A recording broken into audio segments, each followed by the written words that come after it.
Hello and welcome to Achievers Hype. Today we are continuing with chapter number 2 of class 11 psychology, in which we'll be talking about the most important questions for class 11 psychology. Chapter number 2 हम आज ले रहे हैं and we would begin without wasting any more time. So before starting that, I would ask you to please join the Telegram channel because this PDF you are going to get there. Again, I would ask you to join us on Instagram. Please follow.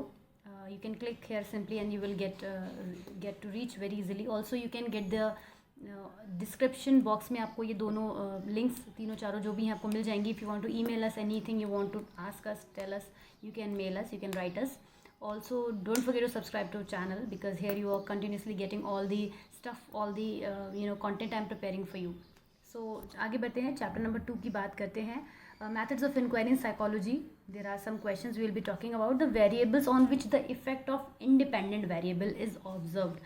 What is that called? We have to discuss this question here. That the variables, वो सारे variables जिन पर independent variable का effect आता है. Because we know there are basically 3 types of variables: independent, dependent and extraneous variable. लेकिन जब हम effect की बात करते हैं, जब हम कॉज इफेक्ट रिलेशनशिप डेवलप करने की बात करते हैं, then we talk about the independent and dependent variable. They are interconnected to each other, they give impact on each other.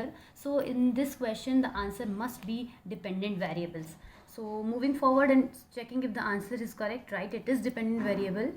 We'll be moving on to the question number 2, that state 2 points of difference between speed test and power test. Speed test and power test I have also explained in the previous videos, but now I would explain again here again. What is a speed test? In a speed test there is a time limit within which the test taker is required to answer all the items. एक time limit का यहाँ पे criteria set होता है in speed test, because it is written speed. तो speed का मतलब क्या हो गया कि आपको एक within time, within a certain period of time आपको उस टेस्ट को कंप्लीट करना है. But in a power test that assesses the underlying ability of the individuals by allowing them sufficient time. यहाँ पे जो क्वेश्चन होते हैं they are a little harder. Speed test में जो होते हैं क्वेश्चन कंपैरेटिवली ईजी होते हैं अगर इन दो के आपस में कंपैरिजन किया जाए तो जो पावर टेस्ट के जो क्वेश्चंस होते हैं दे आर थोड़ा सा लेवल उनका हाई होता है. But because the time is given more or you can say sufficient time दिया जाता है, that is these test do not have any time limit. Moving on, in a speed test all the items are of the same degree of difficulty. ये चीज़ हमने भी discuss की कि इसमें डिग्री जो होती है डिफ़िकल्टी की वो ऑलमोस्ट सेम रखी जाती है. बहुत ज़्यादा हार्ड या बहुत ज़्यादा इजी क्वेश्चन नहीं होते हैं, उनका सबका लेवल सेम होता है.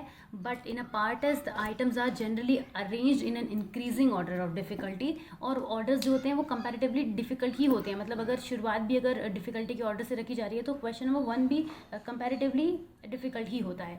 तो ये कुछ पॉइंट्स हैं जिनके बेसिस पर हम स्पीड टेस्ट और पावर टेस्ट को डिफाइन कर सकते हैं. State 2 points of difference between structured and unstructured interview. Structured means जहाँ पर चीज़ें पहले से फ्रेम होंगी, अनस्ट्रक्चर्ड जहाँ पर जो हमें रैंडम ले लिया जाएगा. जैसे कि इसको एग्जाम्पल से समझ सकते हैं.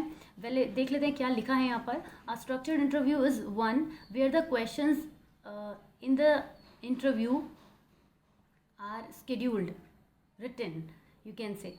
In unstructured interview the interviewer has the flexibility to take decisions about the question. इसको ऐसे एग्जाम्पल से समझ सकते हैं कि जब किसी सेलिब्रिटी का इंटरव्यू होता है so the questions are being structured before, पहले से ही वो चीज़ें प्लान्ड रहती हैं. हमें लगता है ऐसा कि they are giving it so random, but it is not like that. Unstructured interview ये कह सकते हैं जब कोई किसी कोर्ट से केस से बाहर निकल कर कोई लॉयर आता है या कोई ऐसा, आप देखते हैं आजकल बहुत सारे इश्यूज़ चल रहे हैं, तो उसमें जब कोई पर्सन बाहर निकल कर आता है so they have planned the question but the answer is not planned by the person who is giving the answer. तो the interview you can say.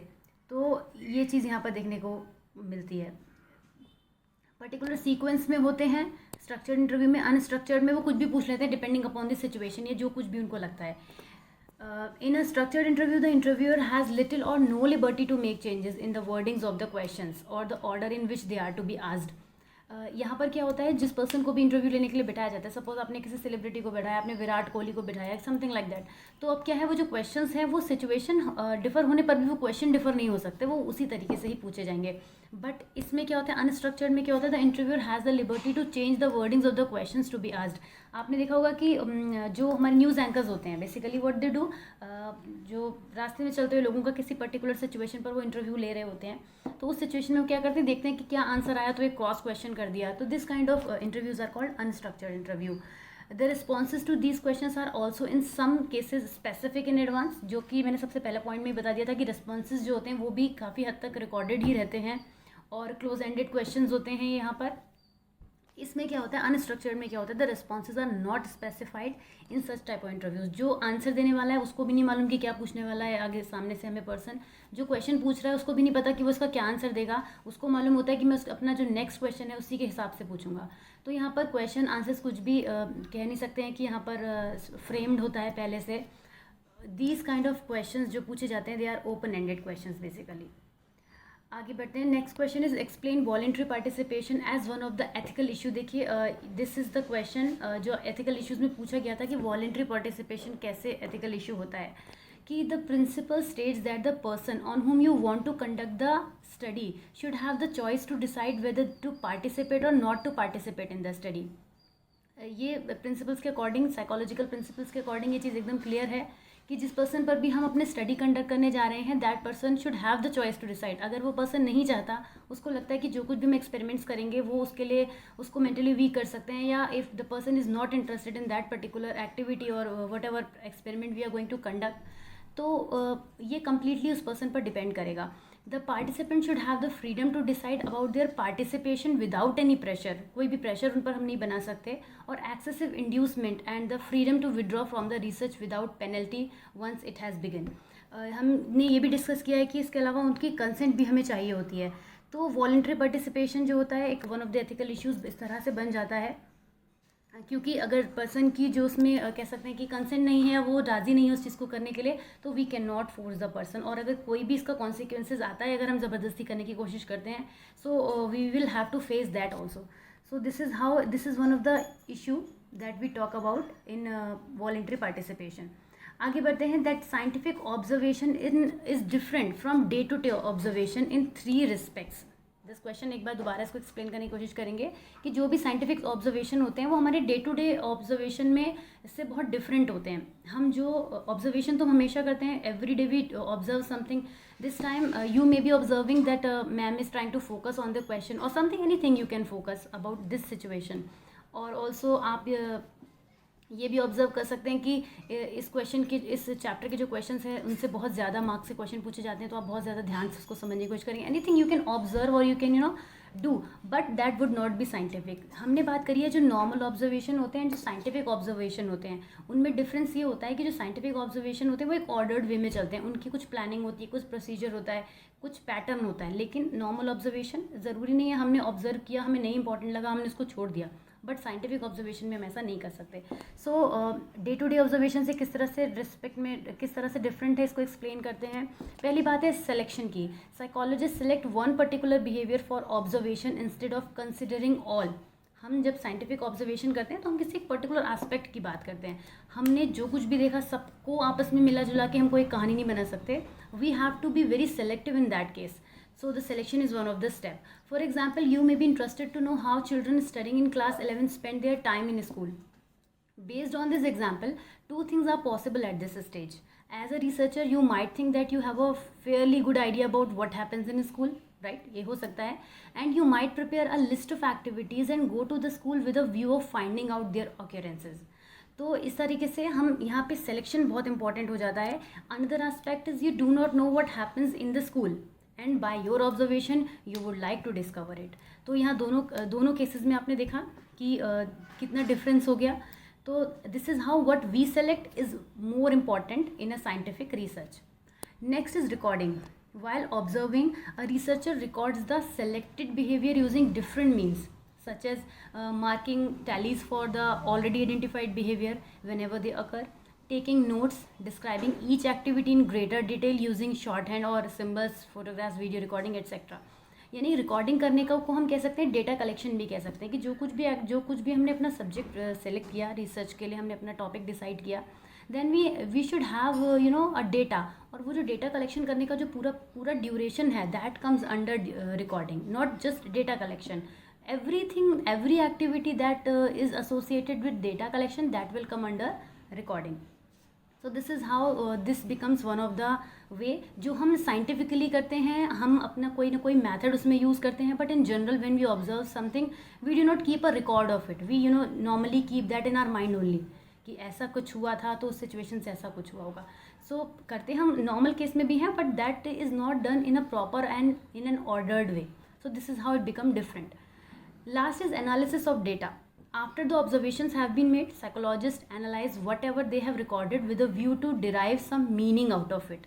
जो कुछ भी डेटा कलेक्ट होता है उसके बेसिस पर एक रिपोर्ट हम फॉर्म करते हैं, and that is in scientifically. उसमें भी हम बहुत सारे मैथड्स का यूज़ करते हैं कि अगर हमें लगता है कि कोई भी हमारी रिपोर्ट जो ऐसी आई है जो दैट इज़ नॉट एक्सेप्टेड, तो उसको हम डिस्कार्ड कर देते हैं. But we always take that particular report और एनालिसिस वी टेक जो हमें रेलिवेंट लगता है, जो हमारी सिचुएशन को जस्टिफाई कर रहा होता है. नॉर्मल लाइफ में when we observe something we come to any kind of conclusion. अगर किसी के साथ कोई भी सिचुएशन हुई है, कोई भी एक्सीडेंट हुआ है, then we will come with so many conclusions.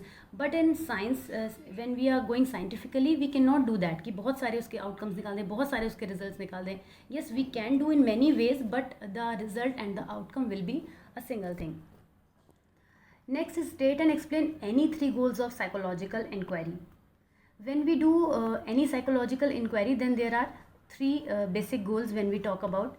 One is description. In a psychological study, we attempt to describe a behavior or a phenomena as accurately as possible. मतलब उसको describe करने की यहाँ पर हम बात कर रहे हैं कि जो भी हम साइकोलॉजिकल स्टडी करते हैं उसकी जो भी सिचुएशन है या कोई भी बिहेवियर जिसको हम स्टडी करने जा रहे हैं, that needs to be described very well. This helps in distinguish a particular behavior from other behaviors. So this is how we describe it. उसका description अच्छे से होना चाहिए. An example, the researcher may be interested in observing study habits among students.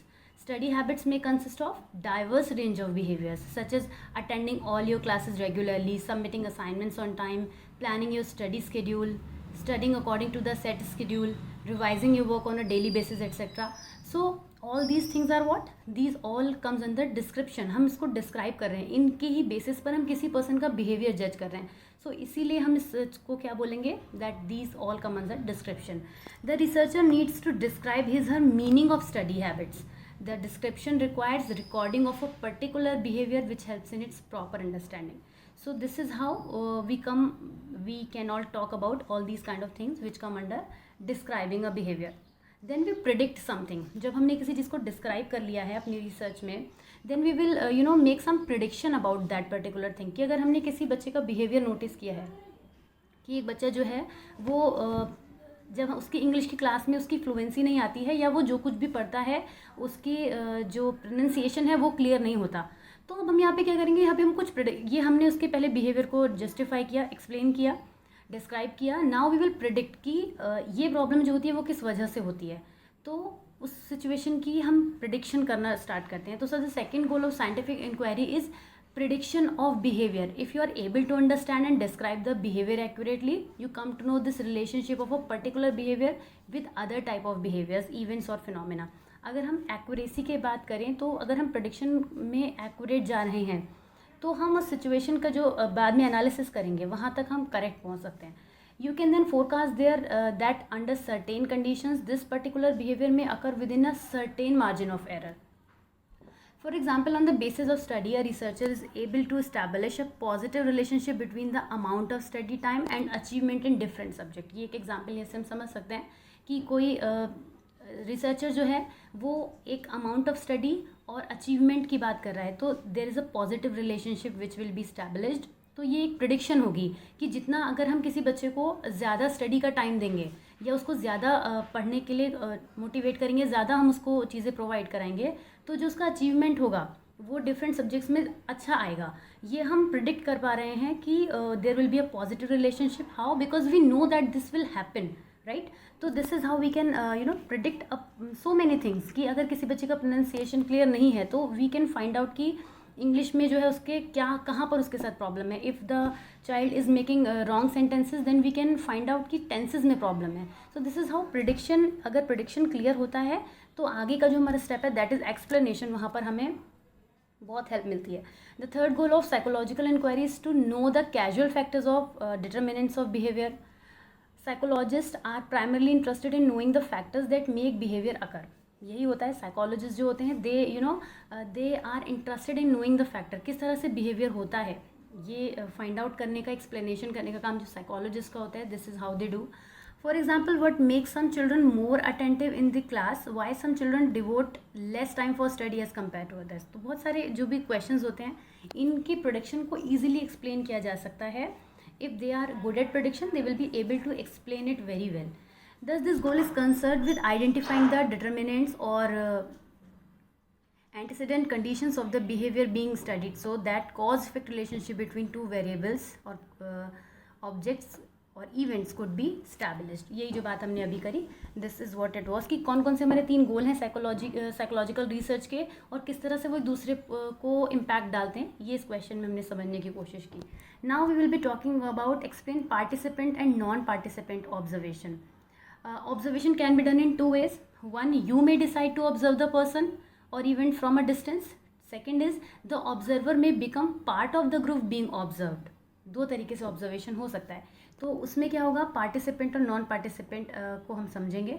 First is participant observation. In participant observation the observer becomes a part of the school or the group of people being observed. जो इस तरीके का observation होता है, इसमें जो person होता है वो पार्टिसिपेंट बन जाता है, इसीलिए हमने यहाँ पे बोला है उसका नाम कि पार्टिसिपेंट ऑब्जर्वेशन है. In this kind of observation, the observer takes some time to establish a rapport with the group so that they start accepting him or her as one of the group members. Activity करके वो उस group के संग involve हो जाता है. The degree of involvement of the observer with the group being observe would vary depending upon the focus of the study. So participant observation में क्या होता है कि जो पर्सन होता है that acts as a participant. Non-participant observation. In a non-participant observation, you decide to observe the person or event from a distance. An example is you want to observe the pattern of interaction between teachers and students in a particular class. So how would you do? आप किसी कैमरे से classroom activities को notice कर सकते हैं, या आप कुछ डिस्टेंस से कहीं से देख सकते हैं उस एक्टिविटी को होते हुए, या फिर ग्राउंड में क्लास चल रही है तो वहाँ आप नोटिस कर सकते हैं और आप एनालाइज कर सकते हैं. बहुत सारे तरीके होते हैं इसे करने के लिए. Alternatively you may decide to sit in a corner of the class, है ना, यहाँ ऐसे भी कर सकते हैं. तो इस ऑब्जर्वेशन में क्या होता है कि जब आपको पता होता है कि हमें कोई ऑब्जर्व कर रहा है या पर्सन, ये जो नॉन पार्टिसिपेंट ऑब्जर्वेशन में जिसका ऑब्जर्वेशन किया जा रहा होता है उसके बिहेवियर पर इसका इम्पैक्ट आने लगता है. जैसे कि क्लास में क्या होता है, अगर बच्चों को ये बोल दिया जाए कि you have to prepare project और समथिंग लाइक दैट, आपको स्पीच देनी है, तो by the time the teacher is not in the class they will be doing it very freely, very actively, and when they know the teacher is observing us they will become a little bit nervous. तो behaviour में difference आ जाएगा. Last question हम बात करते हैं, what do you understand bye demographic information. This information generally includes personal information like name, age, gender, birth order, number of siblings, education, occupation, marital status, number of children. तो ये इस तरह की हमें किसी भी information में जब हमें demographic situation की ज़रूरत होती है, so we talk about these kind of information. So these were the 8 questions we discussed in this video today. I hope these will be beneficial for you. Also, we are going to sum up this video with this beautiful quote that victory is not always winning the battle but rising every time you fall. So keep studying with us, and don't forget to subscribe to this channel and keep showing your support like you always do. Thank you so much for that, and don't forget to be just get connected with us on Telegram and Instagram as well. See you soon in the next video. Till then, take care. Bye bye.